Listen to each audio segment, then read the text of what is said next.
Vamos lá, livro de Hebreus, capítulo 6.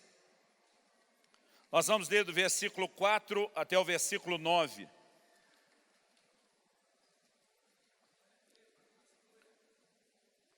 Se você puder, vira para o irmão que vai te dar um livro de presente no final. Faz uma cara bem profética, fala para ele, Deus vai falar o seu coração nessa noite. Não, mas faz aquela cara profética, que é quase uma careta de crente. Fala, Deus vai falar o seu coração. Hebreus capítulo 6, do versículo 4 até o versículo 9. A palavra de Deus diz assim: é impossível, pois, que aqueles que uma vez foram iluminados e provaram o dom celestial e se tornaram participantes do Espírito Santo e provaram a boa palavra de Deus e os poderes do mundo vindouro e caíram, sim, é impossível outra vez renová-los para arrependimento, visto que de novo estão crucificando para si mesmos o Filho de Deus e expondo a ignomínia. Essa palavra significa vergonha ou desonra pública. 7. Porque a terra que absorve a chuva que frequentemente cai sobre ela e produz erva útil para aqueles por quem é também cultivada, recebe bênção da parte de Deus. Mas se produz espinhos e abrolhos, é rejeitada, perto está da maldição, e o seu fim é ser queimada. Versículo 9, quanto a vós outros, todavia, ó amados, estamos persuadidos das coisas que são melhores e pertencentes à salvação, ainda que falamos dessa maneira. Eu quero ler de novo o versículo 9 na NVI, a Nova Versão Internacional. E diz, amados, mesmo falando dessa forma, estamos convictos de coisas melhores em relação a vocês, coisas próprias da salvação. E a última vez eu quero citar a versão revisada de Almeida. De vós, amados, esperamos coisas melhores e que acompanham a salvação, ainda que assim falamos. Pai, nós declaramos a nossa plena confiança no Senhor mais uma vez.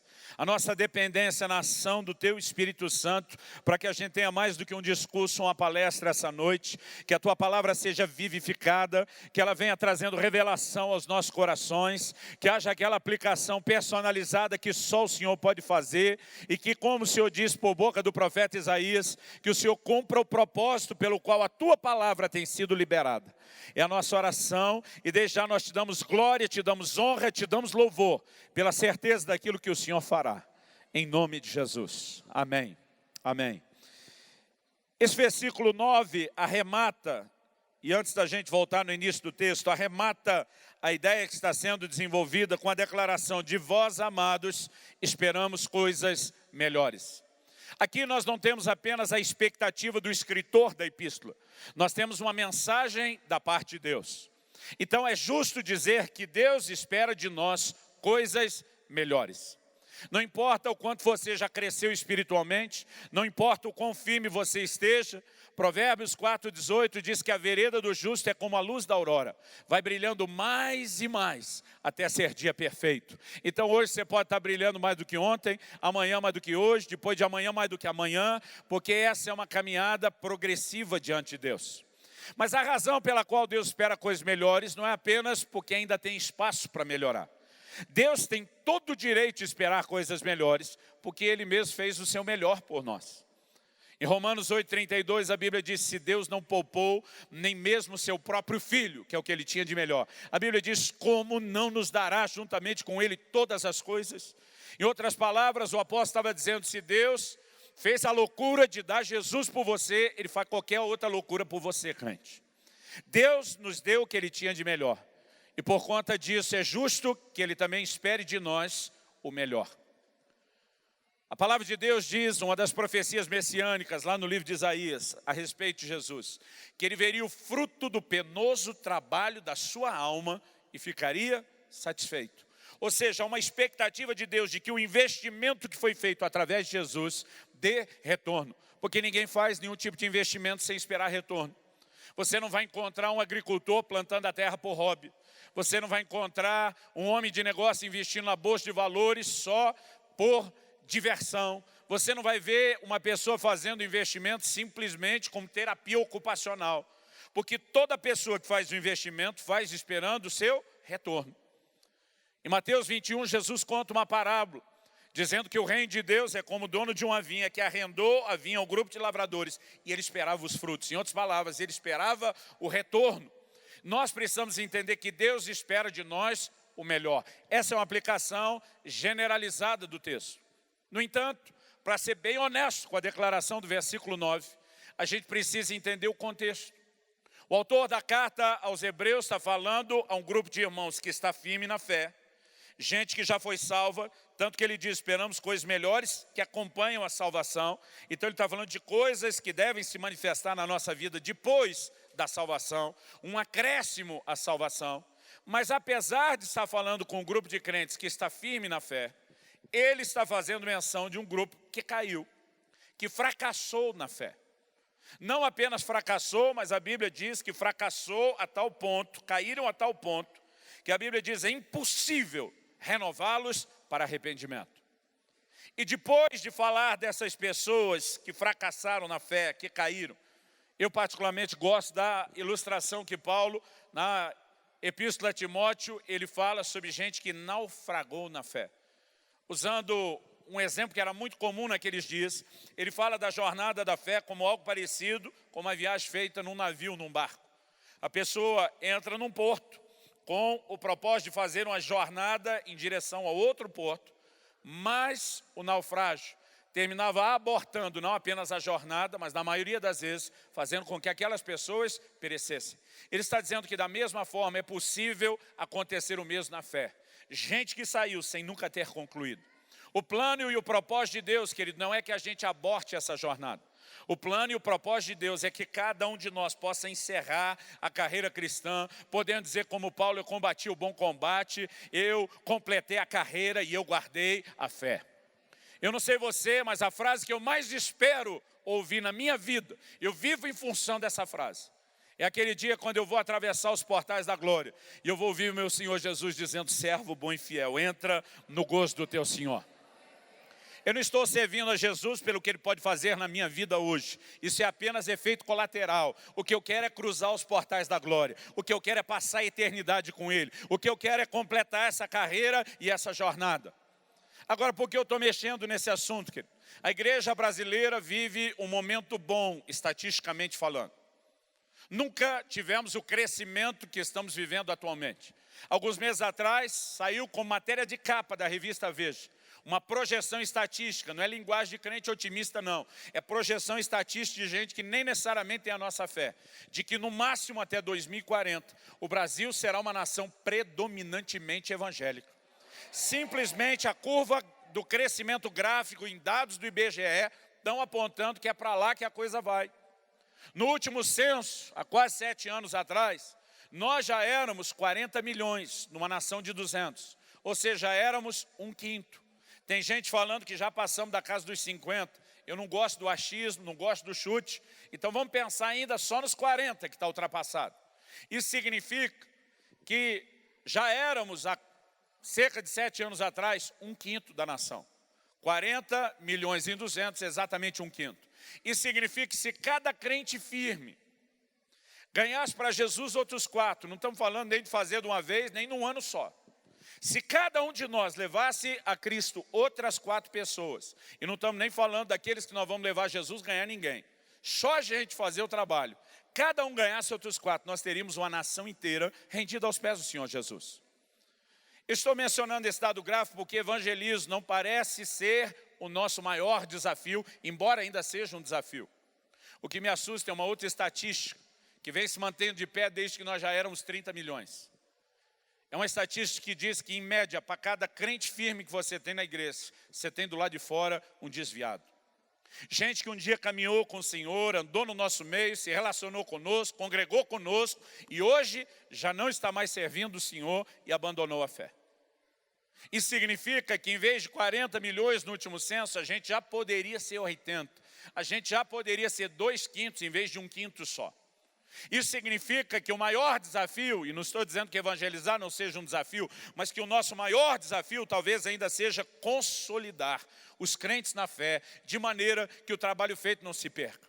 Isso é uma preocupação que vem desde a era apostólica.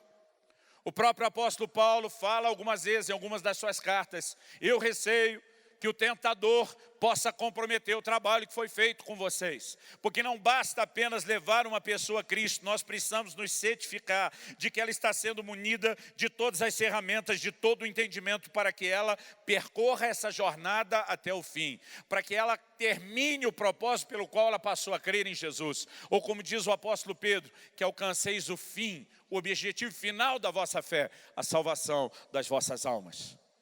E essa palavra, querido, que eu quero compartilhar hoje, ela mexe talvez na maior necessidade que nós como igreja tenhamos hoje. Ele está escrevendo a um grupo que está firme na fé, mas ele fala de gente que caiu.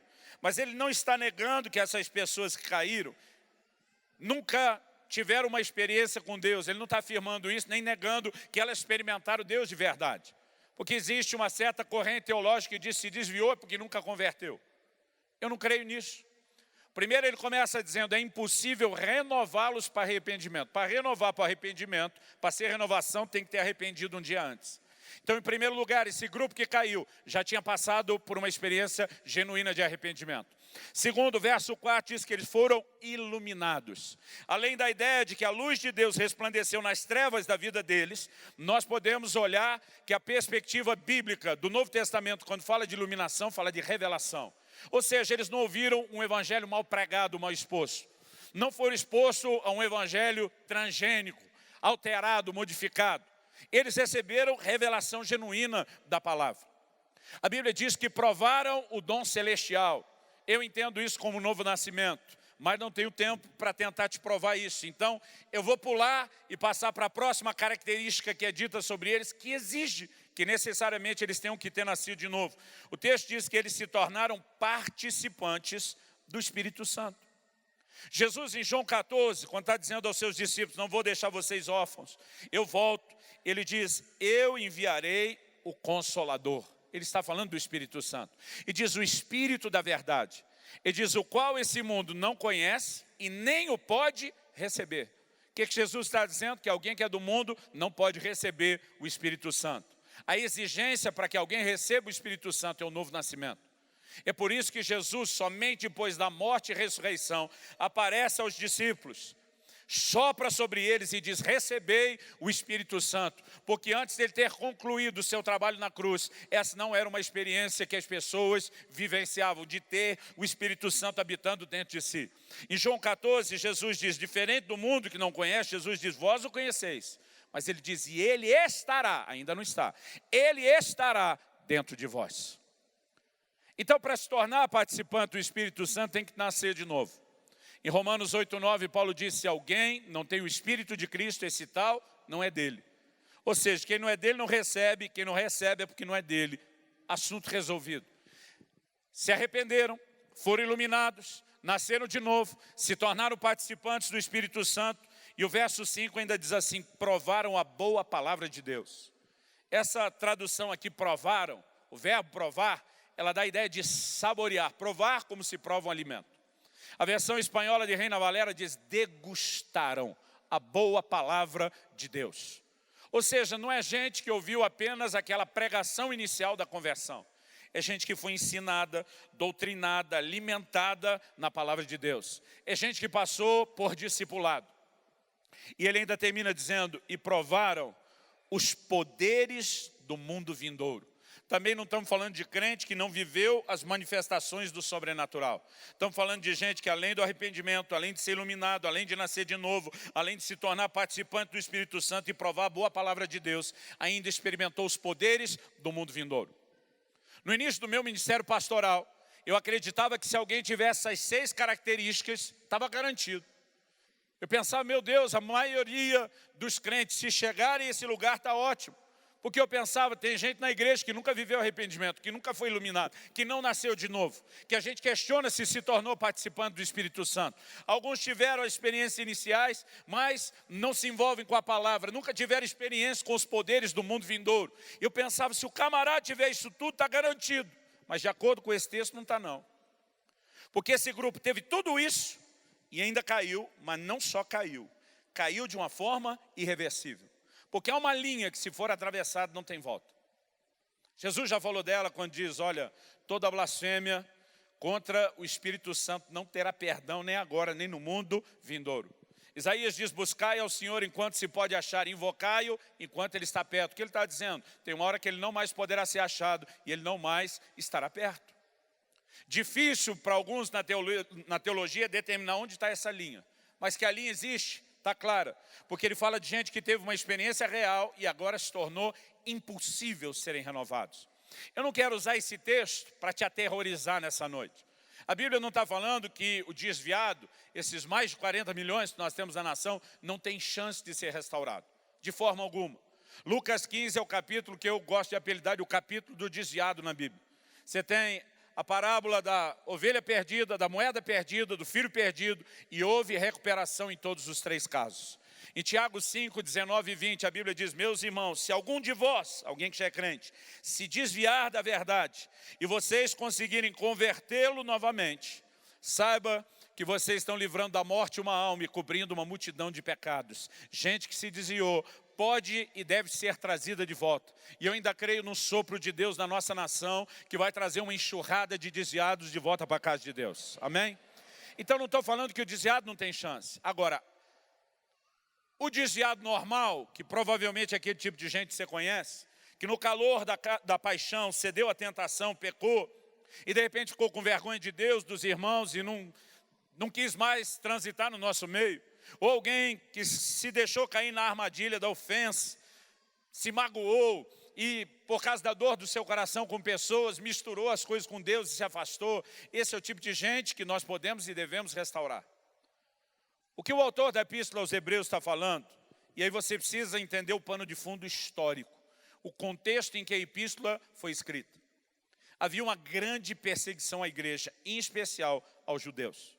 Muitos deles, por conta da perseguição, estavam voltando para a sinagoga de onde saíram, querendo ser recebidos de volta no contexto do judaísmo, que já haviam abandonado. E para isso eles precisavam, publicamente, renegar a sua fé em Jesus. Então não estamos falando só de gente que tropeçou. Estamos falando de gente que cruzou aquela linha sem volta intencionalmente. Hebreus capítulo 10, verso 26 diz, se depois de recebermos o pleno conhecimento da verdade, decidimos deliberadamente viver em pecado, a Bíblia diz, já não resta sacrifício para os pecados. Há um momento onde alguém pode ultrapassar essa linha. A Bíblia diz que essas pessoas estão calcando aos pés o Filho de Deus, profanando o sangue da aliança com o qual foram santificados. E para ter sido santificado com sangue, tem que ter tido uma experiência com Deus. E o texto diz, estão ultrajando ao Espírito da graça. Foi o que aconteceu com esses. A história fala de declarações absurdas que eles faziam, renegando a sua fé em Jesus. Agora, chegaram a esse ponto de uma queda tão terrível, depois de uma experiência genuína. O que isso nos diz? Que essas 6 características que nós destacamos, arrependimento, ser iluminado, receber o dom celestial, se tornar participante do Espírito Santo, provar a boa palavra de Deus e os poderes do mundo vindouro, embora sejam importantes, e eu as classificaria não apenas como importantes, mas como essenciais, apesar de ser algo tão importante, eu chamaria de vitais, não tem vida cristã sem elas. Mas apesar de ser algo tão importante, o que o autor está nos sinalizando é que apesar de importante, essas coisas não são suficientes. Quando ele está dizendo de vós, amados, esperamos coisas melhores, ele está dizendo é necessário que você vá além dessas características. O que ele está dizendo é que faltou algo para essas pessoas que caíram. Então, ele está dizendo, se nós queremos as coisas que acompanham a salvação e não comprometer a salvação como eles comprometeram, há algo mais além dessas características que deve se manifestar na nossa vida. Quem está entendendo, diga amém. Agora, Deus não diria apenas esperar de nós coisas melhores, sem sinalizar o que de melhor Ele espera de nós. E demorou para eu perceber que a resposta está bem dentro do texto. Nos versículos 7 e 8, que durante muito tempo me parecia, falando na linguagem de informática, que alguém copiou e colou o texto no lugar errado. O texto diz assim, porque a terra que absorve a chuva que frequentemente cai sobre ela, e produz erva útil para aqueles por quem é também cultivada, recebe bênção da parte de Deus. Mas se produz espinhos e abrolhos, é rejeitada, perto está da maldição, e o seu fim é ser queimada. Durante muito tempo eu pensava, isso tem nada a ver com o contexto. Mas como no versículo 9 ele volta arrematando tudo, de vós amados, esperamos coisas melhores. Ele está fazendo a amarração final. Eu dizia, não, isso tem que estar no contexto. O que eu demorei para perceber é que na verdade os versículos 7 e 8 são uma alegoria, uma parábola. Ele está escrevendo para crentes que estão firmes, de quem se espera que continuem firmes. Ou o que eu e você podemos chamar de crente bom. Mas ele menciona gente que caiu, que tropeçou, que se perdeu, sem poder ter recuperação. Ele está falando que, numa linguagem mais popular hoje, a gente poderia chamar de crente ruim, em termos de resposta para Deus. E de repente ele entra com uma parábola falando de terra boa e de terra ruim. Na verdade, é uma alegoria que nos é apresentada aqui. E ele dá o motivo pelo qual uma terra é boa e ele dá o motivo pelo qual a outra terra é ruim. Ou seja, quando ele volta dizendo de vós, amados, esperamos coisas melhores, ele está dizendo, se você seguir pelo caminho que eles seguiram, você vai ficar nesse terreno da terra ruim. Se você seguir pelo caminho de que aqueles são terra boa, seguiram, você de fato vai apresentar essas coisas que acompanham a salvação, essas coisas melhores, que agradam o coração de Deus e que vão te manter firme até o fim dessa jornada. Agora, o que exatamente ele está falando nos versículos 7 e 8?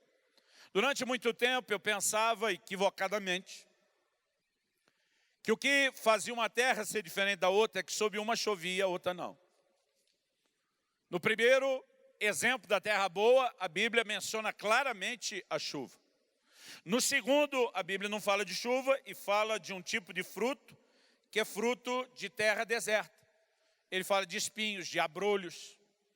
Então eu deduzia que Deus estava dizendo que sobre uma terra chove e sobre outra não. Então eu pensava, o segredo é a chuva. No entanto, tanto no natural como no espiritual, nós precisamos entender uma verdade. A terra não tem o poder de atrair chuva sobre si. Então, se uma terra está sendo acusada porque não caiu chuva sobre ela, ela na verdade não poderia nem ser acusada, ela seria vítima e não culpada de nada, nem responsável de coisa alguma. A questão não é que a Bíblia está dizendo que chove sobre um, sobre o outro, não. Isso é uma inferência errada, incompleta que nós fazemos. O primeiro versículo, o primeiro exemplo ali, o versículo 7, diz que a primeira terra, ela absorve a chuva que cai sobre ela. A diferença não é que ela é regada pela chuva e a outra não. É que a primeira retém a água da chuva, como diz uma outra versão. Ela embebe a água da chuva, ela não desperdiça a água que passa sobre ela. Uma terra que muitas vezes está ali numa região desértica, não é só a terra onde não cai água. É muitas vezes uma terra, um tipo de solo que não tem a capacidade de segurar, de reter a água. A diferença entre uma terra e outra não é que sobre uma chove e sobre a outra não. É que uma interage de forma correta com a chuva e a outra não. Até no reino natural, Deus não seleciona sobre quem vai mandar a chuva. Jesus diz no Sermão da Montanha que ele faz nascer o sol e cair a chuva sobre justos e injustos. E no espiritual ele também não faz essa distinção. Joel profetizou, falando da chuva temporã em serôdia, as primeiras e últimas chuvas, que é uma analogia ao derramar do Espírito Santo. E dizia, acontecerá que nos últimos dias derramarei do meu Espírito sobre quem? A Bíblia diz, sobre toda a carne. Deus não disse, eu vou derramar do meu Espírito só sobre os crentes. Deus não disse, eu vou derramar do meu Espírito só sobre os crentes bons. Nem sobre os crentes bons das igrejas boas. Deus diz, eu vou derramar do meu Espírito sobre toda a carne. Deus está dizendo, onde tem um ser humano andando por essa terra, há um alvo nele para que o Espírito Santo toque de alguma forma. Mas pastor, o senhor mesmo disse que aquele que está no mundo não pode receber. Mas o Espírito Santo, antes de ser recebido para habitar, ele tem um outro trabalho inicial. A palavra de Deus diz que é ele que convence do pecado. Ou seja, não há arrependimento sem que o homem se sujeite à ação de convencimento que o Espírito Santo pode produzir. Depois do arrependimento, para nascer de novo, o homem precisa do Espírito Santo. Tito 3,5 fala do lavar da regeneração do Espírito Santo. Ele está presente na regeneração, no momento que somos gerados de novo. Depois que fomos gerados de novo, a Bíblia diz que é Ele que nos transforma de glória em glória na imagem do Senhor Jesus. É o Espírito Santo. Então Deus disse, eu vou derramar do meu espírito sobre toda a carne. O que ele está dizendo? Eu vou fazer chover sobre todo mundo. Eu conheço gente que se converteu, querido, antes de ter pisado na igreja, que foi alcançado por Deus numa boca de fumo, que foi alcançado por Deus em lugares terríveis de práticas pecaminosas. Obviamente, na maioria desses testemunhos a gente vê que tinha muita intercessão por trás. Mas eu quero te dizer, querido, a ação do Espírito Santo não é exclusividade nossa, não é só de quem já converteu. Nossa exclusividade é tê-lo habitando dentro de nós, é ser participante dele. Mas Deus disse, eu vou enviar o meu Espírito sobre toda a carne. Então Deus não ia fazer chover sobre uma terra e a outra não. Se ele faz chover sobre todos, a diferença é que essa consegue reter água. Essa tem um nível de interação que a outra não tem. E o tema da minha mensagem essa noite é correspondendo ao Espírito Santo. Nós precisamos entender que a chave não é apenas receber o Espírito Santo. Porque esse povo que caiu, a Bíblia diz que eles foram participantes do Espírito Santo. A garantia de que a obra de Deus será completada na sua vida não é uma experiência com o Espírito Santo num momento da caminhada ou da história. A palavra de Deus associa muito a garantia que nós podemos ter em relação à nossa eternidade com a pessoa do Espírito Santo. Por exemplo, deixa eu ler alguns textos.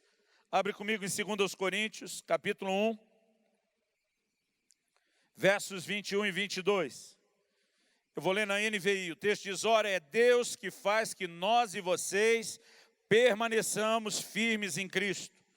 Ele nos ungiu, nos selou como sua propriedade e pôs o seu Espírito em nossos corações como garantia do que está por vir.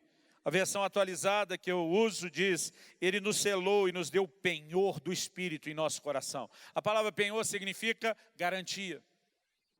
O Espírito Santo, querido, traz uma experiência para mim e para você, que Paulo, escrevendo aos Efésios, se você for rápido de endereço, vá comigo agora para Efésios, capítulo 1, versos 13 e 14. A Bíblia diz, em quem também vós, depois que ouvistes a palavra da verdade, o evangelho da vossa salvação, tendo nele também crido, fostes selados com o Santo Espírito da promessa, o qual é o penhor da nossa herança, até o resgate da sua propriedade, em louvor da sua glória. Quando a Bíblia fala desse selo, que tem sido algo que a gente usa, o selo, a garantia de que a boa obra que Deus começou, ela vai ser completada, ela não vai ser interrompida. Tem havido uma grande discussão a respeito do que é o selo. Durante muito tempo, as igrejas tradicionais históricas diziam, se no momento que você nasceu de novo, o Espírito Santo vem habitar em você, e você se tornou participante dele, morar de Deus no Espírito, esse é o momento do selo. Quando o movimento pentecostal rompeu com força, na virada do século XIX para o XX, eles começaram, dentro de pouco tempo, questionar essa doutrina. E dizer se isso fosse verdade, não tinha crente nascido de novo desviando. E eles começaram a pregar uma nova aplicação, dizendo o selo não é o momento que o Espírito Santo veio habitar em você. O selo é o poderoso, glorioso batismo no Espírito Santo. O problema é que não demorou muitas décadas para todo mundo perceber que o mesmo argumento que eles usaram contra as igrejas históricas agora se virou contra eles. Porque agora tem gente não só nascida de novo, mas batizada no Espírito Santo que também está desviando. E durante muito tempo o debate foi, qual é a experiência do selo do Espírito? Quando isso acontece? Eu quero que você vá para um outro texto comigo, porque eu quero te mostrar que a experiência do selo, essa garantia que eu e você precisamos, não é uma única experiência na história, no desenrolar da nossa caminhada. Efésios capítulo 4, versículo 30. Aqui o autor diz, e não entristeçais o Espírito Santo de Deus, no qual fostes selados para o dia da redenção.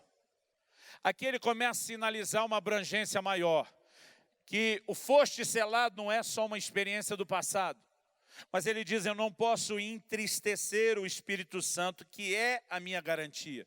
Em outras palavras, não adianta o que eu recebi no começo. Se em vez de cultivar um relacionamento com Ele, que é preservar uma interação, eu começo a afastá-lo, eu estou entrando num caminho onde não há garantias mais.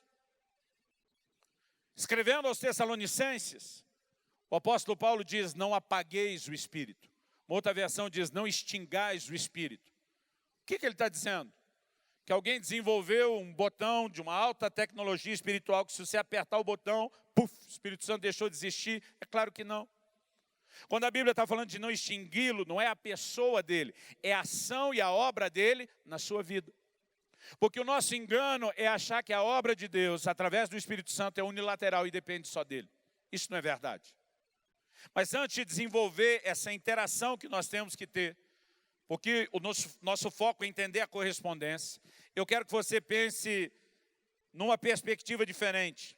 Em vez de tentar definir a experiência do selo do Espírito como um momento da história, onde você olhe para trás e você diga, não, foi no dia tal, do ano tal, que eu fui selado. É importante que você entenda que o selo, ele depende da continuidade, da sua comunhão e do seu relacionamento com o Espírito Santo. Estevão se levanta e ele diz para os judeus dos seus dias, Atos 7:53, vós sempre resistis ao Espírito Santo. O que ele está dizendo? Que o Espírito Santo pode ser resistido. Então a obra dele não é unilateral. Em Romanos 8:26, quando Paulo diz que o Espírito nos ajuda na nossa fraqueza, outra versão diz nos assiste. Interessante o tipo de palavra que o apóstolo Paulo meticulosamente escolheu. Essa palavra traduzida ajuda, no original grego, é um palavrão. Palavrão no sentido de ser grande. Sunanti lambanomai. É a composição de 3 palavras diferentes. Sun, anti e lambano. Anti, a gente tem influência nas línguas latinas e a gente sabe que essa palavra grega significa contra. Mas sun, anti e lambano significa pegar firme contra alguma coisa, juntamente com alguém. Supondo que esse púlpito aqui fosse algo muito pesado e que eu precisasse removê-lo e não conseguisse fazer sozinho, que não é o caso. E de repente eu dissesse ao Daniel, Daniel, me ajuda a carregar o púlpito. O que eu estaria pedindo para ele? Pega a outra ponta do peso. Ou pega firme juntamente comigo contra alguma coisa. Para quê? Para que a gente possa movê-lo juntos. Essa palavra, ela fala de interação, não de substituição. Porque muitas vezes nós queremos uma ajuda do Espírito Santo que é meio folgado. Mais ou menos assim, como se eu falasse, Daniel, me ajuda aqui. E enquanto ele vai carregar, eu sento para ficar assistindo. Muitas vezes nós estamos esperando que o Espírito Santo venha fazer algo sozinho. E esse é o nosso problema, querido, tentar viver a vida no Espírito sem interação. Nada na obra do Espírito Santo será sem a sua participação. Quando estamos vivendo uma experiência de arrependimento, ele está tentando nos convencer, mas Estevão está falando a gente que não arrependeu, que ele pode ser resistido. Então, enquanto ele me convence, eu preciso me render. Depois que eu nasci de novo, e ele vem me ajudar, ele vai pegar outra ponta do peso, ele não vai substituir. Quando entramos no assunto dos dons, os dons do Espírito são uma parceria entre o homem e Deus. Paulo escreve a Timóteo, 1 Timóteo 4,14, ele diz, não seja negligente para com o dom que há em ti. A palavra ali, traduzida dom, é carisma, fala das manifestações do Espírito. Ou seja, eu não vou operar num dom só porque o Espírito Santo quis. Eu posso negligenciá-lo, eu posso não fazer minha parte. Vamos além, na segunda epístola de Paulo a Timóteo, capítulo 1, verso 6, ele diz, reaviva, desperta o dom que é em você. Ele não está dizendo, Timóteo, ora para Deus, para ver se ele tem misericórdia e acende. Ele diz, reacenda você, Timóteo, porque quem botou o dom para dormir foi você. Quem apagou e adormeceu o dom foi você. Então quem reacende, quem acorda agora é você. Há uma interação. Quem está entendendo, diga amém. Agora, sabe qual é o nosso problema? É tentar fazer daquilo que deveria ser um relacionamento contínuo com o Espírito Santo, algo que na nossa vida é marcado por experiências passadas. Tal dia eu nasci de novo, fui selado. Tal dia eu fui batizado do Espírito Santo. Tal dia eu tive uma experiência com a glória, falei em outras línguas, mas também profetizei. Tal dia, irmão, deixa eu te dizer algo, para você entender aonde eu quero chegar com isso. Eu fiz uma conta, e a conta é mais ou menos essa. Hoje é dia 6 de fevereiro, correto? Então, hoje, eu já vivi desde o meu nascimento, levando em conta os anos bissextos, eu já vivi 16.120 dias. Para que você não precise fazer as contas, fiz 44 em dezembro. São 16.120 dias de vida. Se você levar em consideração a média generosa, que no meu caso não dá para considerá-la, de que eu tenha comido 1 quilo de comida por dia, somando as refeições. Eu estou falando para você agora 50 quilos menos do que eu já fui. Às vezes 1 quilo era numa refeição. Mas vamos dar a média de que fosse 1 quilo por dia. Isso significa 16.000 dias de vida, que eu já comi mais de 16 toneladas de alimento. Pensa numa criatura consumidora de alimento.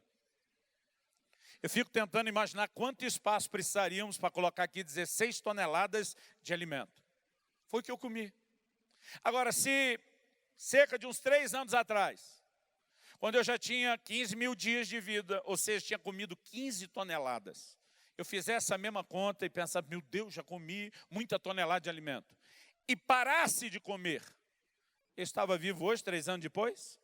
Não. Então não interessa quantas toneladas de alimento eu já comi até hoje, se cheguei na 16, se estou em 25, só Deus sabe quantas toneladas foram. Se eu parar de comer, eu morro. Então eu quero que se aplique a lógica. Não importa quanta experiência você já teve com o Espírito Santo. Não importa se você nasceu de novo, se foi participante do Espírito Santo, se foi cheio dele, se operou nos dons. Se você parar de se relacionar com ele, você vai morrer. Então, relacionamento com o Espírito Santo, querido, é uma chave. Aliás, Paulo fala dela em 2 Coríntios 13:13. Naquilo que nós, a Bíblia nos chama assim, nós apelidamos de a bênção apostólica. E diz que a graça do Senhor Jesus, que o amor de Deus o Pai e a comunhão do Espírito Santo seja com cada um de vós. Agora, sabe qual é o nosso problema? A gente, quando lê esse texto na Bíblia, lá em 2 Coríntios 13:13, a gente lê assim que a graça de Jesus, isso é importante, muito importante. A Bíblia diz, pela graça sois salvos. Se não fosse a graça, não tinha salvação.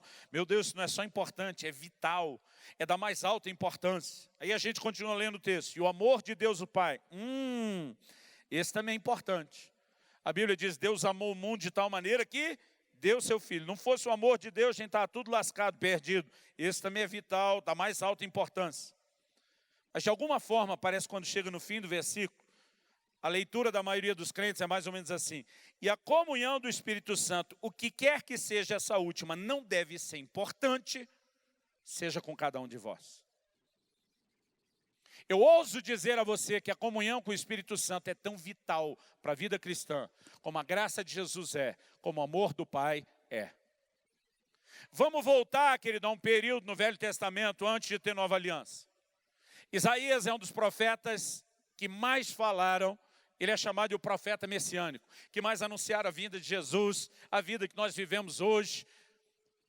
Isaías falou muito sobre algo que foi a maneira como se definiu a fé no início da igreja. Hoje nós chamamos a nossa fé de cristianismo. Quando você lê o livro de Atos, não é assim que eles chamavam de o caminho. Os crentes chamavam assim, e os de fora falavam, é aceita, é chamado o caminho. Até os de fora, que olhavam para ela como aceita, dizia, é chamado o caminho. Não estou dizendo que tem que parar de chamar de cristianismo, voltar de chamar o caminho. Não é isso. Eu quero que, entendendo esse contexto, você consiga compreender o que Isaías falou. Isaías no capítulo 30, no verso 21, e diz, e haverá um caminho santo. Diga comigo, caminho santo. Ele já estava anunciando que Deus iria propor um caminho. Jesus chega dizendo, eu sou o caminho, a verdade e a vida. E diz, haverá um caminho santo. Mas ele não profetizou só um caminho. E diz, enquanto vocês estiverem andando no caminho, haverá uma voz atrás de vocês dizendo, esse é o caminho, ande nele. Não desvie para a direita, não desvie para a esquerda, esse é o caminho, ande nele. Agora, é aí que eu e você precisamos entender a importância. Deus não anunciou apenas que existiria cristianismo e a fé cristã. Deus estava anunciando que quando o caminho fosse colocado diante de nós, haveria também um ajudador, haveria um guia para que a gente se conservasse no caminho. Quando Paulo diz em Romanos 8,14, os que são guiados pelo Espírito de Deus são filhos de Deus, A gente acha que ser guiado é direção profética para algumas decisões. Não, querido, é muito mais do que isso. A palavra guiado ali significa ser tomado pela mão e conduzido até o destino final. Quando eu cito o significado dessa palavra, sabe o que me veio à memória? Quando eu completei os 7 anos de idade e fui para o que na época a gente chamava de primeira série. Agora começa pelo primeiro ano, um pouquinho mais cedo. Eu estava apavorado, era uma escola distante, era tudo diferente do que eu havia experimentado. Eu estava com 7 anos de idade, papai me pegou pela mão em casa. E ele me guiou quase 2 quilômetros, andando comigo, me segurando pela mão até a escola. Não apenas entrou na escola, ele descobriu exatamente qual era a classe onde eu estava matriculado, qual era a fila onde eu tinha que esperar, me deixou nela até que o processo fosse completo. Quando Paulo está dizendo dos que são guiados pelo Espírito, está falando dos que são tomados pela mão por Ele e guiados até o destino final. Não há vida cristã sem a liderança do Espírito Santo. Agora, Ele não te pega a mão pela força, Ele não te arrasta. Você precisa entender o que é interagir e corresponder com Ele. Irmão, vamos pensar na forma como os apóstolos tratavam dessa questão desde o início e vamos comparar com a igreja de hoje. Será que nós temos dado o devido valor à ação e à obra do Espírito Santo? Outro dia alguém me perguntou, viu um anúncio, um post de uma dessas conferências do Espírito Santo que eu falo. E disse, precisa de uma conferência só para o Espírito Santo. Eu falei, você está falando essa bobagem, porque nunca foi numa delas. Se você entendesse o peso e a importância dessa doutrina, que estamos tentando resgatar, na tecla que nós estamos tentando bater, você não estaria falando uma bobagem dessa, eu falei para ele. Vamos pensar aqui junto. Em Atos, no capítulo 8, a Bíblia diz que a palavra de Deus chegou em Samaria, através de Filipe, que estava fugindo da perseguição, e os crentes por onde foram passando, foram pregando o evangelho. A Bíblia diz que as pessoas foram se convertendo, eram batizadas em nome de Jesus. A igreja em Jerusalém foi notificada, mas a Bíblia diz, mas sobre nenhum deles havia descido ainda o Espírito Santo. Qual foi a decisão dos apóstolos em Jerusalém? A Bíblia diz que eles mandaram lá para Samaria nada mais, nada menos do que Pedro e João, só diretoria. Paulo, na carta aos Gálatas, destaca 3 apóstolos como sendo as colunas da igreja. Tiago, irmão do Senhor, que entra depois, não é Tiago, irmão do João. E Pedro e João, as colunas da igreja.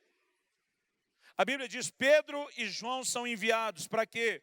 A fim de impor as mãos sobre as pessoas e orar para que eles recebam o Espírito Santo. Como a igreja apostólica lidava com a questão do Espírito Santo? Prioridade 0, não é nem número 1. Depois de ter nascido de novo, tem que ser introduzido numa experiência com o Espírito Santo. Agora vamos para Atos capítulo 9. O Senhor Jesus apareceu para Paulo, que teve uma conversão poderosa, impactante. O camarada fica 3 dias trancado num quarto, sem comer nem beber, orando. Quantas pessoas você já viu converteu e se trancou 3 dias sem comer nem beber, em jejum e oração? Isso evidencia o impacto da experiência. Mas mesmo que foi uma experiência poderosa, eu conheci pouca gente que converteu vendo Jesus. O mesmo Jesus agora aparece para Ananias, um outro discípulo. E diz, Ananias, preciso de você. Preciso que você me ajude. Tem um tal de Saulo, apelidado de Tarso. Quando Jesus menciona quem é, eu já até imagino Ananias dizendo, ih, não é flor que se cheire. Já ouvi falar dele, está perseguindo a igreja. Imagino se fosse hoje, o senhor poderia até entrar num contexto popular nosso e dizer, sabe de nada, inocente. Eu já apareci para ele, eu mesmo conquistei. E agora eu quero que você vá até onde ele está. Eu quero que você diga para ele, eu vou levá-lo diante dos reis, eu vou levá-lo aos gentios, ou seja, ele vai ter um ministério mundial. Mas o Senhor falou, Ananias, eu preciso que você imponha as mãos sobre ele, para que, número 1, ele volte a ver, e número 2, seja cheio do Espírito Santo. Irmão, pensa comigo, é o próprio Jesus aparecendo para Ananias, dizendo, Ananias, não importa se a conversão foi impactante, a ponto do cara estar 3 dias trancado, jejuando, orando, não importa se fui eu que apareci para ele, não importa se fui eu que ganhei ele, se ele não for cheio do Espírito Santo, o trabalho está incompleto. Ananias, eu preciso que você vá até ele e o introduza numa experiência com o Espírito Santo. Você vai falar que isso não é importante? Por que o cabeça da igreja pediria isso? Aí você vai para Atos capítulo 10. Pedro entra na casa de Cornélio, no meio dos gentios. Não conseguiu nem terminar a mensagem, caiu o Espírito Santo sobre todo mundo. A notícia chega em Jerusalém. Quando Pedro sobe para Jerusalém, já estão esperando ele com pedra nas mãos, porque para os judeus misturar com os gentios era algo profano. Pedro chega e diz, calma lá, gente. Conversando a gente se entende, deixa eu explicar. Tinha um homem de Deus chamado Cornélio, que um anjo do Senhor apareceu para ele. O anjo disse aonde eu estava, a casa, o endereço, a cidade. Mandou pessoas para me buscar, para que eu pregasse para eles. Enquanto eles estão mandando, e essa turma chegou na porta antes de me chamarem, eu, enquanto orava, tive uma visão. Na visão, Deus disse, não considere impuro aquilo que eu purifiquei. Eu entendi que Deus estava falando deles, porque o Espírito Santo me disse, vá com eles, nada duvidando. Então eu fui, enquanto eu estava pregando. Olha o que Pedro diz, caiu sobre eles o Espírito Santo, como também sobre nós no princípio. A Bíblia diz, quando Pedro chega nesse ponto, como também sobre nós, acabou a confusão, os cadistas então acabou. Se o Espírito Santo foi dado, se Deus concedeu a maior confirmação, nós não vamos mais falar contra a igreja no meio dos gentios, contra a fé, nós vamos repensar, vamos procurar entender melhor a palavra, assunto encerrado. Eles sabiam o que isso significava. Atos capítulo 19, o apóstolo Paulo vai pregar em Éfeso. Quando chega em Éfeso, encontra um grupo, 12 homens que se intitulavam como discípulos. Primeira pergunta do checklist da conferência que Paulo faz. Número 1, isso tem que mostrar algo para mim e para você. Paulo olha no olho dos caras e diz, recebestes vós o Espírito Santo quando crestes? Número 1, então vamos checar se são discípulos. Recebestes vós o Espírito Santo quando crestes? Para surpresa de Paulo, sabe o que ele responde? Nós nem ouvimos falar que exista Espírito Santo. Nós nem sabemos o que é isso. No momento que eles respondem isso, imagino Paulo do lado de cá, pasmo. Fosse um bom carioca da Baixada, diria, o quê? Aí Paulo refaz a pergunta, no que é que vocês foram batizados? O que está por trás dessa pergunta? Ele está dizendo, eu não reconheço um evangelho que levaria vocês a Cristo sem introduzi-los numa experiência com o Espírito Santo. No que exatamente vocês foram batizados? Me ajuda a entender a experiência. Aí diz, nós fomos batizados no batismo de João. Eu imagino Paulo lá de cá, o Batista? E diz, gente, vocês estão por fora. João Batista veio praticando um batismo de arrependimento. Mas ele anunciou que viria um outro que batizaria no Espírito Santo em fogo. Esse outro já veio, já instituiu o batismo dele, no nome dele, já está dando a experiência do batismo com o Espírito Santo e fogo. Ele diz, quer saber, nós vamos começar tudo de novo. Nós vamos voltar no começo, começar direito. A Bíblia diz que ele os batizou nas águas em nome do Senhor Jesus. Então a Bíblia diz, e veio sobre eles o Espírito Santo, e passaram a falar em línguas e profetizar. Prioridade número 1, introduzi-los numa experiência com o Espírito. Mas será que era só uma experiência? Porque experiência por experiência, esse povo do livro de Hebreus também teve. O que nós percebemos, querida, é que na verdade eles trabalhavam arduamente para introduzir essas pessoas num relacionamento. Em Atos 13 nós chegamos num momento chave da história da igreja. Missões intencionais e não apenas acidentais. Não é gente pregando que fugiu da perseguição, agora debaixo da liderança, da direção do Espírito Santo, planejando. A igreja é levada agora a pregar no meio dos gentios. E aqui, irmão, mudou tudo de figura. Porque pregar para o judeu era relativamente mais fácil. Porque quando eles iam anunciar a palavra, era a mesma palavra que o judeu já cria. Então deixa eu dar um exemplo. Quando a gente prega a palavra para um brasileiro, nós estamos num país de cultura cristã. O que é cultura cristã? Mesmo quem não é crente, cresceu numa nação que é considerada cristã. Então ele cresce ouvindo valores. Ele entende conceitos como Deus e o diabo, céu e inferno, certo e errado, anjo e demônio. E quem não acredita que a Bíblia é a palavra de Deus, no mínimo acredita que contém. Então muitas vezes quando nós vamos pregar, a gente usa a Bíblia para explicar algo que a pessoa vai aceitar quando enxerga na Bíblia. Agora vai pregar para um hindu lá na Índia. Quando você chega para ele e diz, mas a palavra de Deus diz, ele vai olhar para você e perguntar, que Deus? Nós temos mais de 3 milhões de deuses aqui. Você vai dizer, não, Deus único e verdadeiro. Não, não tem um único e verdadeiro. Não, a palavra, não reconheço esse livro. Irmão, a conversa é outra. Por que o evangelho tinha que ser pregado em força de sinais e prodígios? Porque não adiantava apenas tentar usar a escritura para convencê-los. Agora, imagina a dificuldade não só de converter, mas agora de discipular. Por quê? Eles entravam em lugares onde na cultura havia poligamia, havia tolerância a coisas que eram contrárias à palavra de Deus. E agora você tem que reprogramar a cultura de alguém de acordo com a cultura do reino de Deus. Irmão, o trabalho era difícil. Por que eu estou dizendo isso? Quando você olha para Paulo e Barnabé nas primeiras viagens missionárias, eles chegavam nas cidades, pregavam alguns poucos meses, juntavam os discípulos e durante alguns poucos meses cuidavam deles. E de repente eles iam embora. E dizia para a galera, segura a onda aí que nós temos que pregar numa outra cidade. E quando eles saíam, não deixavam o pastor.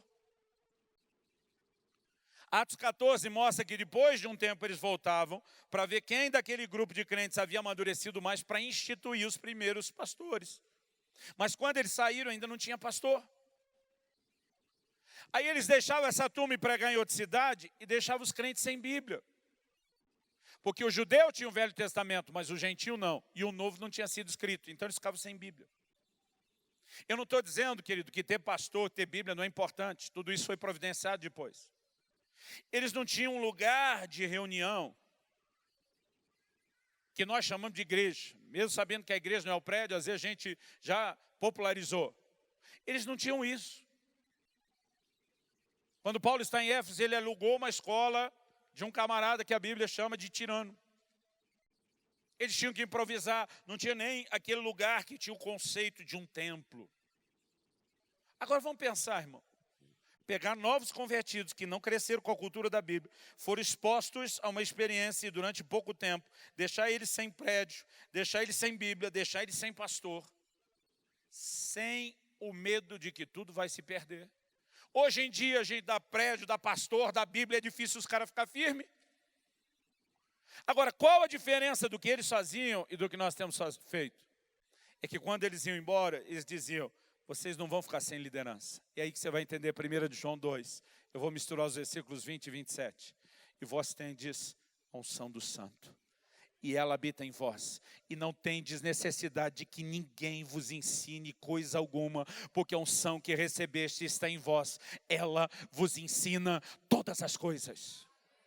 O que é que Jesus já vinha dizendo para os discípulos antes de ir embora? Ele diz, o Espírito da verdade vai guiá-los a toda a verdade. Irmão, o que Deus estava dizendo, não vai haver só um caminho, haverá um guia atrás de você, dizendo como se conduzir no caminho. Essa é a grande chave.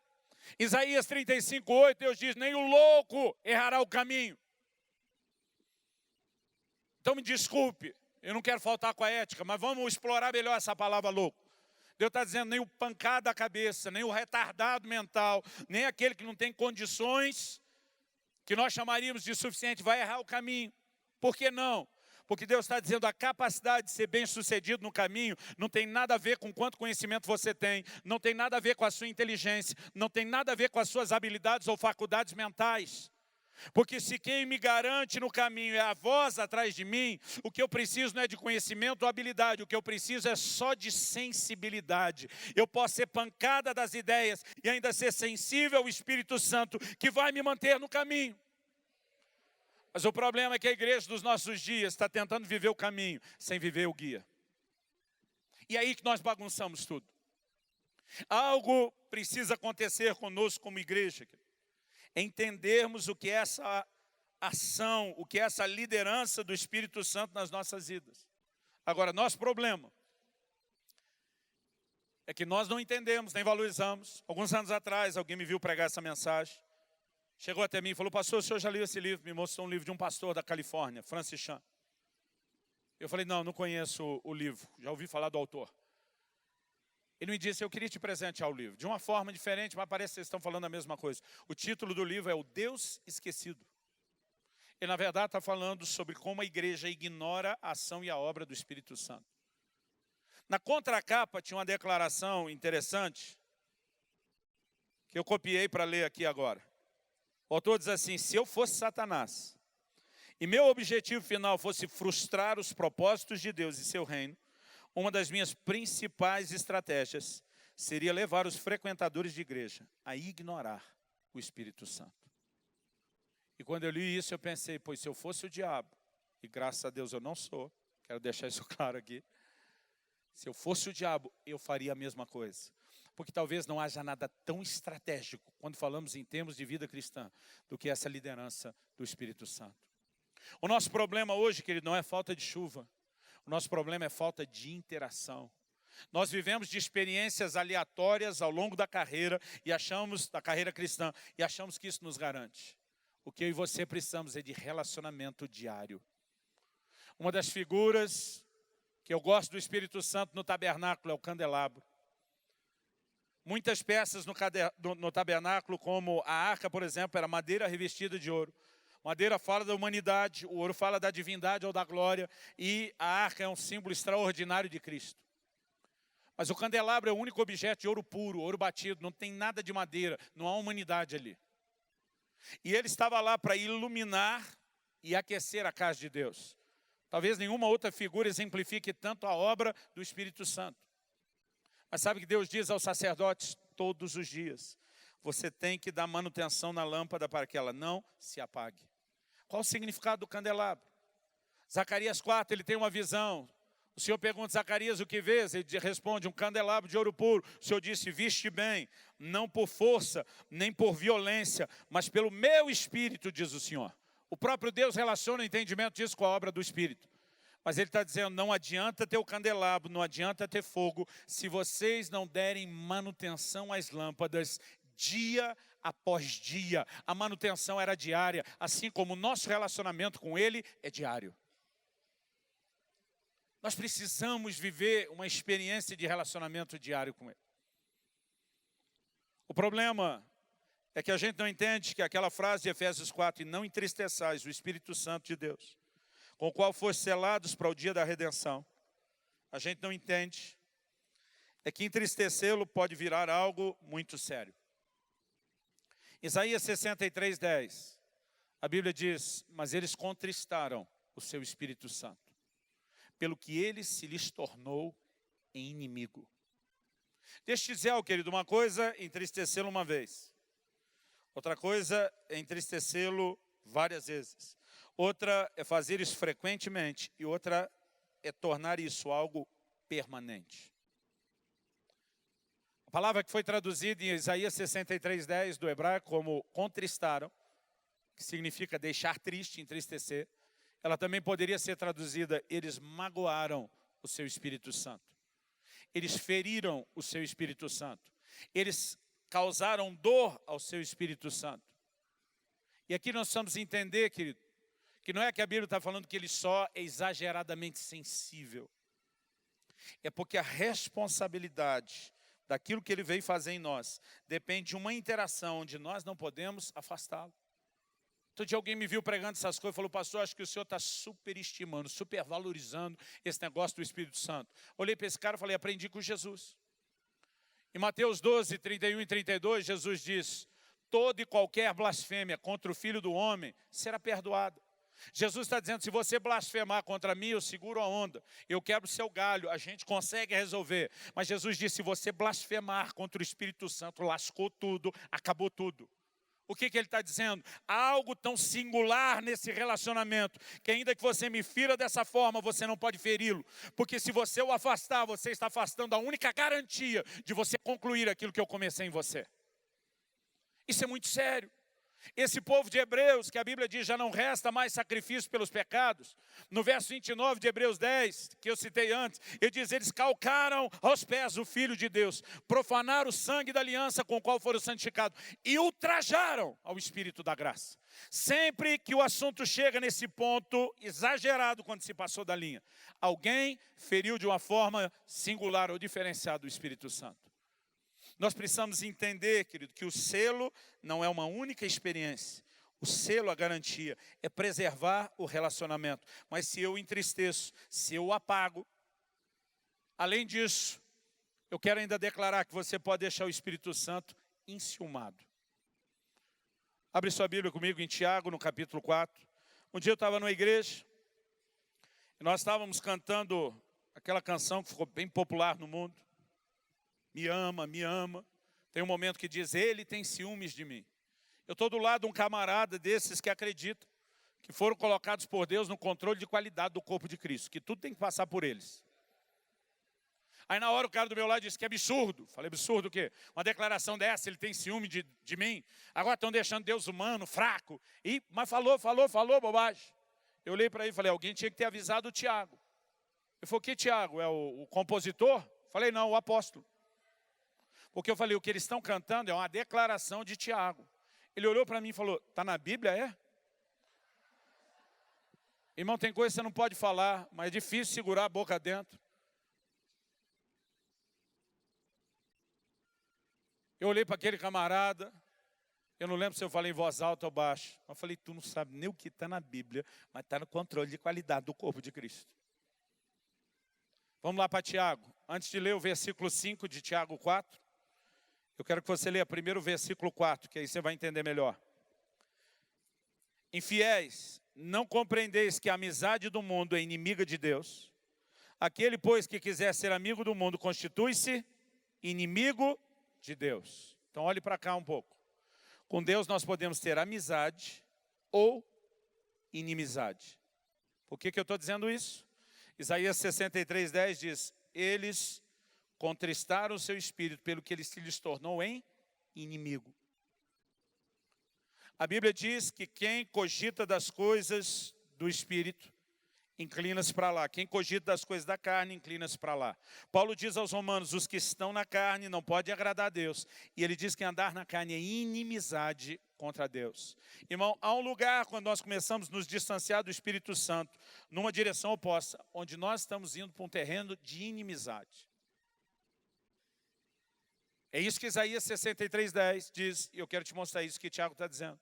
Quando ele usa a palavra infiéis, na minha tradução atualizada, na NVI foi traduzida adúlteros, outra versão diz adúlteros e adúlteras, e a tradução literal é adúltero, porque essa palavra no original grego é moichos, ela só significa isso. Por que ele está falando de adultério, que é um pecado de quebra da aliança na relação entre um casal, marido e mulher? A Bíblia apresenta a ideia de Jesus de um lado como noivo, e nós, a igreja, do outro lado, como a noiva. E a Bíblia apresenta essa relação como um compromisso voltado ao casamento. Agora, Tiago introduz nessa história o relacionamento com o mundo como se ele fosse uma terceira parte, a ponta de um triângulo amoroso. E ele diz o seguinte, quando eu deixo como igreja, como noiva, de ter olhos só para Jesus, o Senhor, e começo a flertar com o mundo, isso está fazendo com que eu quebre um compromisso do lado de cá, saindo completamente fora. É por isso que ele está dizendo, infiéis, vocês não sabem que a amizade com o mundo vai criar inimizade contra Deus? Ele está dizendo, você não pode ter o noivo e o amante. Aí é depois de falar isso que ele afirma, o verso 5, vamos lá. Ou supondes que em vão, afirma a Escritura, é com ciúme que por nós anseia o Espírito que ele fez habitar em nós?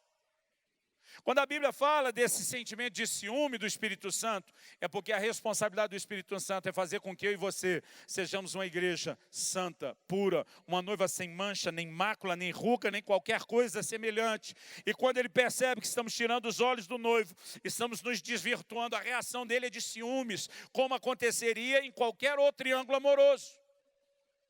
Então, eu quero que você entenda algo. Quando nós começamos a ignorar continuamente o Espírito Santo, a consequência é que ele vai se retrair. Gênesis 6:3. Antes do dilúvio, qual a declaração de Deus? O meu Espírito não agirá para sempre no homem porque é carnal. E os seus dias serão 120 anos. Eu não sei quem começou essa história, mas eu aprendi na escola bíblica dominical que essa era a base para dizer que levou 120 anos para construir a arca de Noé. Como se Deus dissesse, daqui até o dilúvio vão 120 anos. E eu quero te mostrar que não é isso que Deus falou.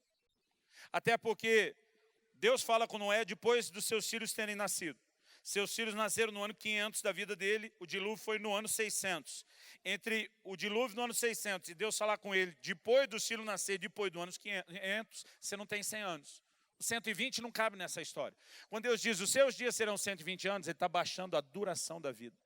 Até o capítulo anterior, o 5, você vai ver um monte de gente que viveu mais de 900 anos. Não é só o Matusalém que está lá no livro dos recordes, o Guinness, de quem mais viveu. Adão, o primeiro homem, viveu 930 anos. Você consegue imaginar o último bolo de aniversário dele? Quanta velhinha para sobrar? Era muito tempo de vida, agora o homem vivia quase 1 milênio. Deus está olhando e diz, o meu espírito não vai agir esse tempo todo, para sempre no homem, porque ele é carnal. Deus diz, eu vou diminuir a duração da vida, vão ser só 120 anos. O tempo de investimento do meu espírito diminui, a intensidade da minha obra diminui. E Moisés, que viveu a medida cheia dos 120, porque dali para frente foi despencando a média de vida. O Moisés, que viveu a medida cheia, escreveu o Salmo 90 e diz, a vida do homem é 70, quando muito, 80 anos. Deus baixou de novo.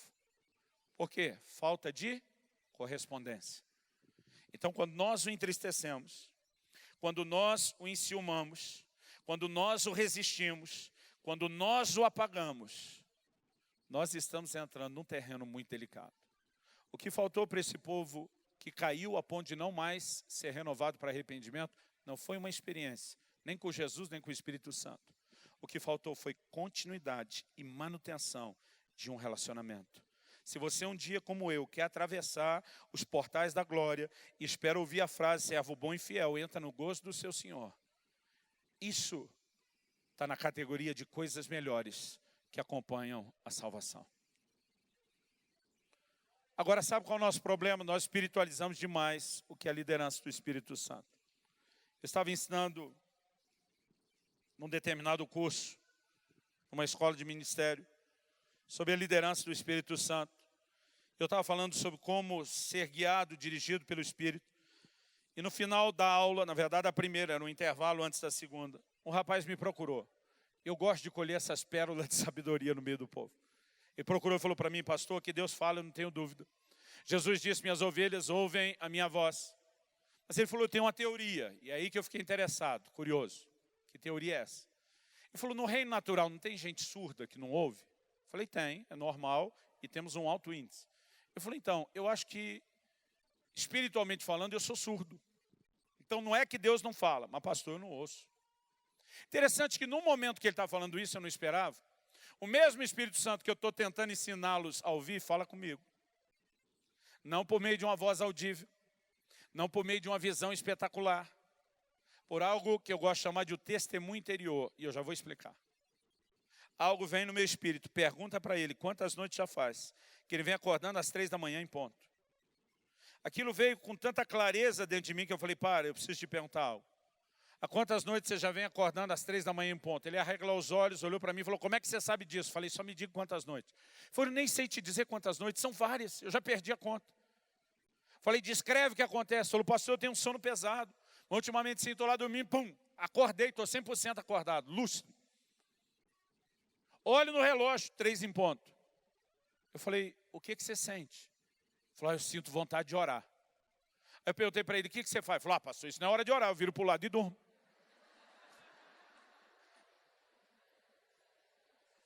Essa é a hora que você fica à vontade de dizer, seu problema não é surdez espiritual, seu problema é estupidez espiritual. Porque tem muito crente, irmão, que se Deus não falar com voz audível, com voz de trombeta, levanta, crente, cabeção e vai orar. Não, Deus não está chamando.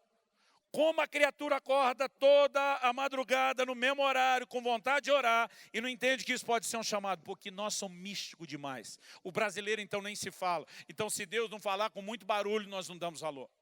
Eu demorei para entender isso. Aos 15 anos de idade, eu nasci e cresci naquele tipo de igreja, que quase dá a entender que o Espírito Santo foi sepultado junto com o último dos apóstolos. Que tudo que você lê no livro de Atos era só para aquela época, não tem mais nada para hoje. Mas aos 15 anos eu fui batizado no Espírito Santo. Eu comecei a descobrir um universo novo, ver as manifestações dos dons. Eu recebi uma palavra profética poderosa, revelou segredos no meu coração, mudou minha maneira de olhar para Deus. Eu passei a ver um Deus que tem uma interação personalizada, não lida com a gente só com as massas. E eu me interessei, eu pensei o que deve estar faltando para a igreja é profecia. Aí fui conversar com aquele pastor, que não só vou usar da minha vida, eu via já há um tempo Deus usando ele na vida de tanta gente. Eu cheguei para ele e falei, ó, quando tu diz Deus me falou, eu já nem duvido mais. Mas eu olhei bem para ele e falei, me ensina as manhas do negócio, porque eu também quero profetizar. Me dá o caminho das pedras. E ele começou a rir. Eu fiz um monte de pergunta para ele, que hoje até eu tenho vontade de rir. Perguntei, como é a voz de Deus? É voz de homem? É voz de mulher? É sempre a mesma voz, como quando o amigo te liga no telefone, você já sabe, mesmo que ele não identifique. E à medida que eu vou perguntando, ele falou, para, Luciano, você está mistificando demais. Ele falou, 2 ou 3 vezes na minha vida eu ouvi uma voz audível. Normalmente Deus não fala no meu ouvido. Não é assim que eu ouço. Mas você não ouve no ouvido, você ouve com o que? Eu perguntei para ele. Ele falou, não, Deus fala comigo do lado de dentro. Eu falei, então você tem um ouvido do lado de dentro? Ele falou, não. É uma impressão. Não, estou falando de quase 30 anos atrás. Eu falei, impressão para mim é coisa de gráfica. Ele falou, ok, vamos mudar. Ele falou, imagina algo mais simples dentro de você. Menos barulhento, menos espetacular. Tipo um pensamento ou um sentimento. Quando ele falou isso, irmão, foi quase uma ofensa. Era como se alguém estivesse chutando os castelinhos de areia que eu tinha fantasiado. Porque a gente fantasia para valer. Eu lembro que eu olhei para ele e falei, se é tão parecido com pensamento ou sentimento, o que garante que não é você pensando ou sentindo em vez de Deus falando? Ele olhou para mim e falou, a palavra que eu te dei, era eu pensando ou sentindo. Eu falei, não, aquela foi boa pra caramba. Não tinha como ser você não sabia nada daquilo. Ele olhou para mim e falou, Luciano, você tem certeza da sua salvação? Eu falei, tenho. Ele disse, se você saísse da igreja, fosse atropelado agora e morresse, você tem certeza que está salvo? Eu falei, sim. Ele falou, como é que você sabe que você está salvo? Você já foi lá para o céu, viu o que te espera? Eu falei, nunca. Jesus já te apareceu dizendo, meu filho, eu mesmo te garanti com o meu sangue, você está dentro. Eu queria que os músicos já fossem vindo, para parecer que está acabando. Aí já dá aquele consolo, tipo, não está fora de controle. Falou, Jesus já te apareceu para dizer, meu filho, eu mesmo te garanti com o meu sangue, tudo está dentro. Eu falei, não. Falou, algum anjo de Deus te apareceu, te mostrou uma cópia autenticada do livro da vida. Diz, está aqui, o número de protocolo tal. Quando você mostrar, vão reconhecer que você está aqui alistado. Falei, não. Você nunca viu nada, nem o céu, nem Jesus, nem... não. Mas você ouviu uma voz de trombeta? Não, nunca vi, nem ouvi nada. Ele olhou para mim e falou, então como é que você sabe que você é salvo? E a resposta que eu dei naquela época, eu dou até hoje. Eu disse, eu sei, porque sei, porque sei. Se fosse hoje, eu teria aumentado. Como é que eu sei? Não sei, só sei que eu sei. Porque eu sabia que eu sabia que eu sabia. Eu só não sabia como é que eu sabia, mas que eu sabia, eu sabia. Só faltou dizer, eu só não sei de onde vem tanta sabeção ou sabimento. Mas eu sei que eu sou salvo. Ele olhou para mim e falou, quero te explicar pela Bíblia. Qual é a fonte da sua sapiência? Só para mostrar que eu aprendi que não é sabeção nem sabimento. Agora eu falo direito. Romanos 8,16 diz que o Espírito, está falando do Espírito Santo, testifica com o nosso espírito que nós somos filhos de Deus. O verbo testificar é testemunhar. Como eu sei, há um testemunho dentro de mim. Eu não preciso ouvir uma voz. Eu não preciso ter uma visão. Eu não preciso ter nada espetacular. Tudo que eu preciso é um testemunho. Agora, se num assunto tão importante como esse, que é a nossa garantia eterna de salvação, ele decidiu falar sem necessariamente usar uma visão ou uma voz audível. E eu não estou falando que Deus não possa falar dessa outra forma. Quando acontece é emocionante. Mas é extraordinário, não é ordinário. Esse cara olha para mim e diz, o que te faz pensar que ele não pode falar com a mesma simplicidade em outras áreas da sua vida? Falou, Luciano, muitas vezes eu tomo decisões de fazer ou não fazer algo, só por ter ou não paz no coração. Porque a Bíblia diz, seja a paz de Deus o árbitro, o juiz no seu coração. Quando eu entendo isso na linguagem do trânsito como um sinal verde. Quando eu não tenho paz, eu entendo isso como um sinal vermelho. Ele falou que você precisa é aprender a escutar o seu coração de forma simples. Ele me ensinou a desmistificar os dons. Ele falou, antes de entender o que é a palavra profética, você tem que entender a suspeita profética. É quando você começa a ter um impulso dentro de você, que nós chamaríamos só de uma desconfiança. Irmão, eu estou falando aqui sobre a liderança do Espírito Santo, mas muitas vezes a gente ouve, a gente está ouvindo esse tipo de verdade, diz, se eu tivesse as experiências que ele tem, seria fácil. Mas, irmão, você quer um treino para ouvir a voz dele todo o culto. Quando chega a hora da oferta, você tem um treino. Algo dentro de você parece dizer, dá nada não. Vou dar essa menorzinha aí. Mas algo dentro de você parece reagir e dizer, dá sim, faz algo melhor. Quantas vezes você já sentiu esse dilema? Agora, menos você seja um esquizofrênico no mais alto grau de dupla personalidade, com quem que você está discutindo? Você já parou para pensar nisso? Você está numa roda de amigos lá no trabalho ou na escola, a turma começou a contar piada, daqui a pouco migrou para piada suja. O problema da piada suja é que é suja, mas ainda é engraçado. E você está lá rindo, você esqueceu de lembrar, como me disse uma criança uma vez. É que eu esqueci de lembrar. Você esqueceu de lembrar que era crente. Você esqueceu de se posicionar. Você deixou naquele momento, com o perdão da palavra, o seu ouvido virar um pinico. E quando você sai dali, você tem um grande desconforto dentro de você. Você não está ouvindo uma voz, mas algo lá dentro te sugere fortemente: esse não é o seu lugar. Você não deveria ter ficado quieto ouvindo isso. Ou talvez você se juntou com aquele grupo de irmãos, daqueles que têm a linguinha bifurcada, que o veneno corre no canto da boca. Eles decidiram usar a língua como um chicote para açoitar um outro que não está presente para se defender. E você pegou o embalo e foi junto. Mas quando você sai aquele desconforto, você não deveria ter falado assim da outra pessoa. De onde vem esse desconforto, querido? Não é só a sua consciência. É o Espírito Santo dentro de você. Quem está entendendo, diga amém.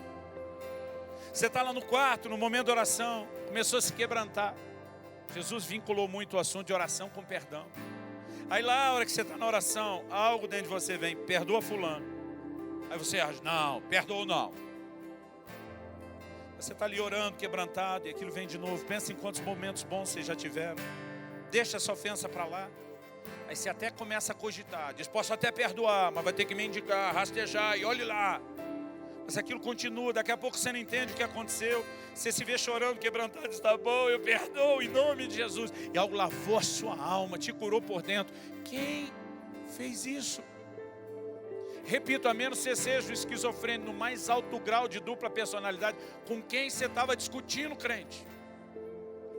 Mas o problema é que se não for espetacular, a gente não reconhece como dele. Hebreus, citando o Velho Testamento, repete: se hoje ouvides a sua voz, não endureça o vosso coração.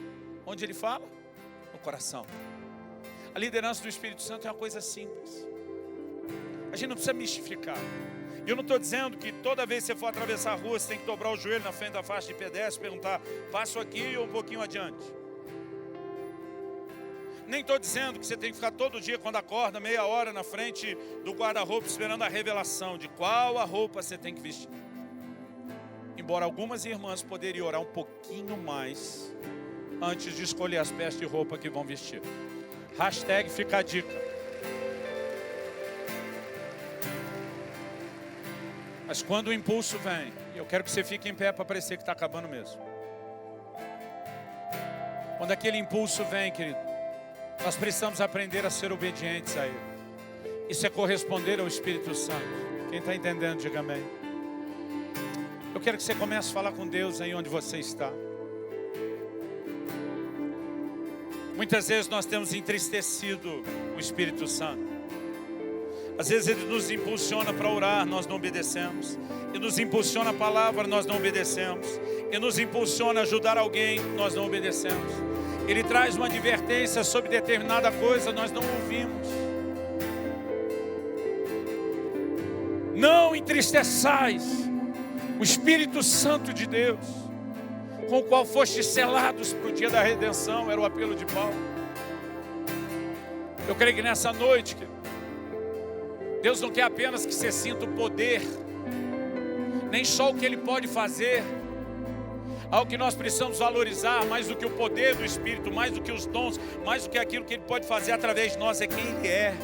É respeitar e honrar essa pessoa, é respeitar e honrar a liderança dEle. Eu não vim aqui te apontar o dedo, eu não vim aqui jogar pedra em você. Eu vim aqui te trazer uma boa notícia além de um ensino. Essa é uma noite de restauração, onde é um grito do coração de Deus, para que você conserte, para que você invista no seu relacionamento com o Espírito Santo. Não é porque Ele é exageradamente sensível, é porque você não pode afastá-lo. Talvez nessa noite você esteja sendo lembrado pelo próprio Espírito Santo de coisas que você tem feito, que o tem entristecido. Mas não é para que você saia daqui debaixo de culpa ou condenação. Você pode se colocar diante de Deus em arrependimento, se colocar debaixo do sangue de Jesus em fé. E essa é uma noite de perdão, de restauração. Eu digo mais, é uma noite de recomeço. Se você perceber o que Deus está tentando não só falar, mas fazer, algo novo, uma nova dimensão pode começar na sua vida, ao dar mais atenção ao Espírito Santo e à sua obra. Fala com Ele. Eu pedi para você ficar em pé por hábito. Você quer orar em pé, sentado, de joelho, fala como você quiser. Quer orar no seu lugar, aqui na frente, lá no fundo, não importa como. Mas começa nesse momento a declarar: Espírito Santo, eu quero te conhecer melhor. Eu quero ser sensível à sua liderança. Eu quero interagir contigo. Eu quero reter a água da chuva. Eu não quero desperdiçar o seu investimento para que eu seja terra frutífera, não. Levante a sua voz, esquece quem está perto de você. Espírito Santo, vem sobre nós nessa noite. Espírito Santo, vem sobre nós nesta noite.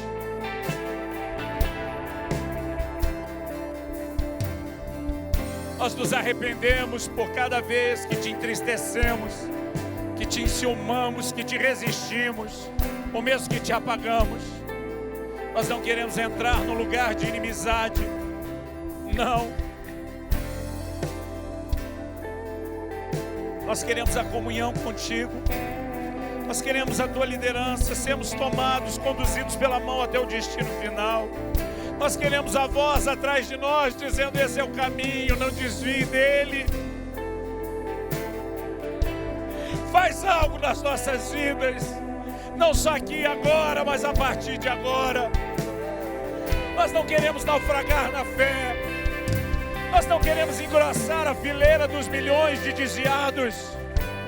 Nós queremos manifestar as coisas melhores que acompanham a salvação, entre as quais estão viver a tua liderança, a comunhão contigo, a correspondência, a interação contigo, Espírito Santo.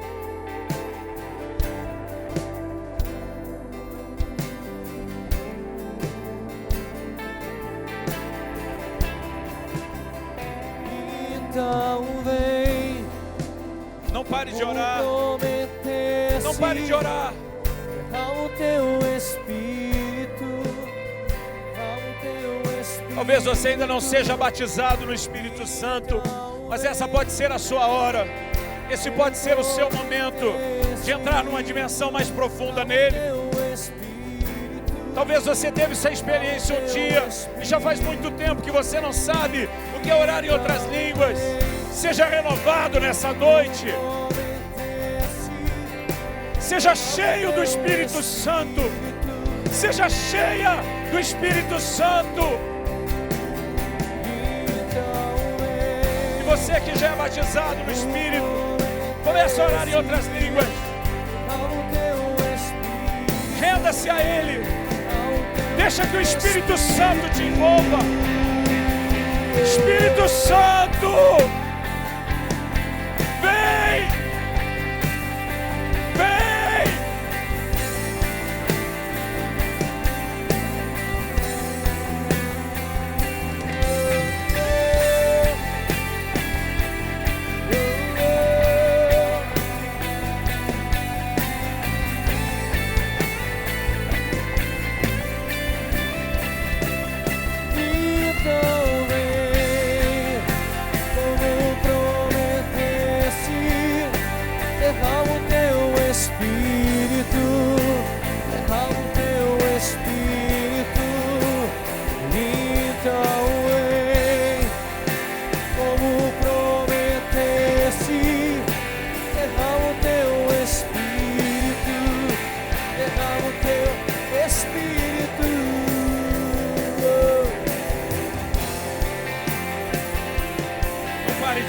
Não pare de orar. Deixa que Ele te envolva.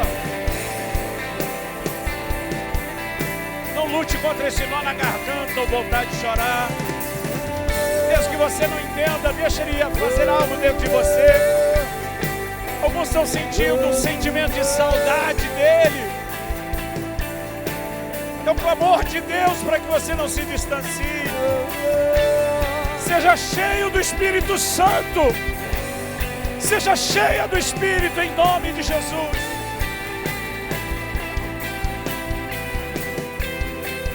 Então vem, como prometeste, derrama o teu Espírito, derrama o teu Espírito. Então vem, vem, vem, como prometeste, derrama o teu Espírito,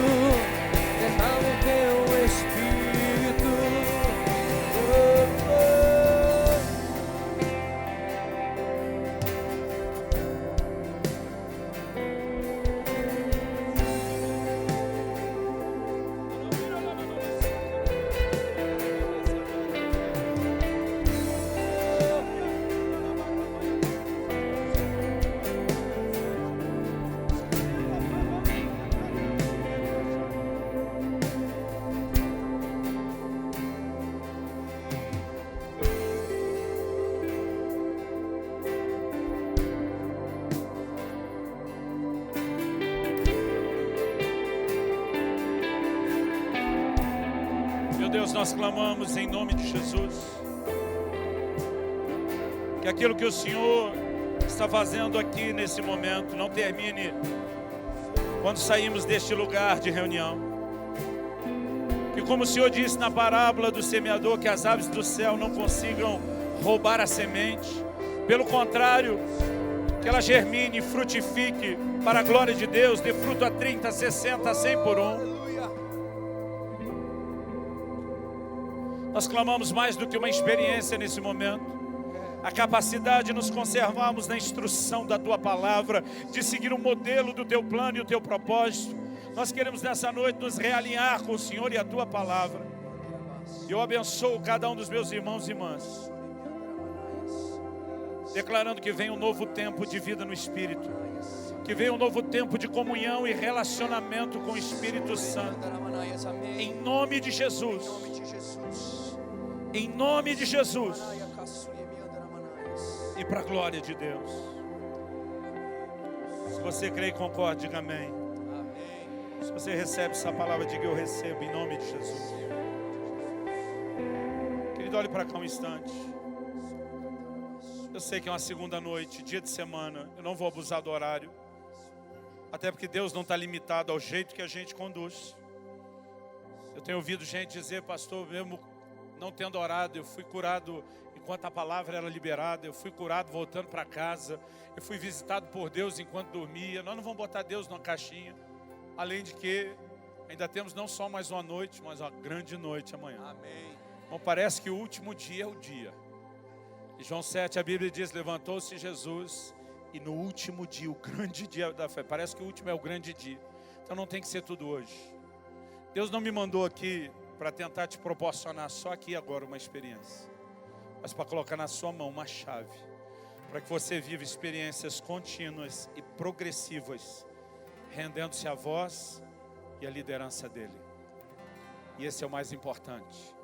Eu espero que você possa levar isso no seu coração, dar mais atenção do que já dava.